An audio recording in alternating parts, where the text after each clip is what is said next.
Apur bat gaur egun daukagun giroa kontutan edukita, UESIren barruan berrantolatu egin gara eta berrantolaketa horretan sortu dugu Hezkuntza Berrikuntzarako zentroa.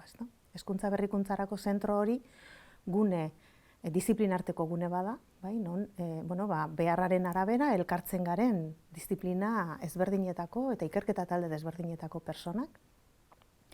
Eta saiatzen gara ikastetxeetatik datozkigun eskaera, behar, erronkei erantzuten modu ahalik eta egokituenean.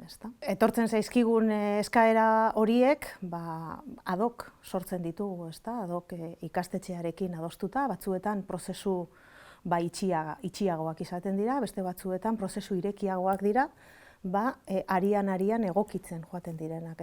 Bereziki 5 gairen bueltan aritzen gara momentu honetan, badugu batetik hizkuntza proiektuen eta eleaniztasunaren implementazioa, badugu baita ere aldaketa sozialen eremua, eta hor bereziki egiten dugu lan kulturaniztasunean eta parte hartze prozesuen garapenean.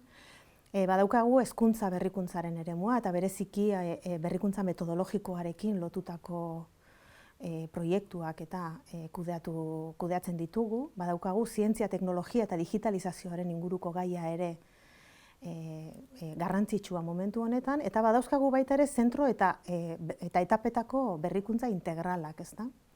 Batzuk datoz proiektu askoz ere ambiziosoagoekin, eta noski proiektu horietan hor nahastu aldira nolabait edo arilkatu aldira aurretik esan ditudan gai guztiak, eta horren arabera, lehen esan dudan moduan horrek behartzen gaitu gu ere beste modu batera antolatzera, disiplinarteko lana egitera, eta guk ere askoz ere modu kolaboratiboagoan lan egitera.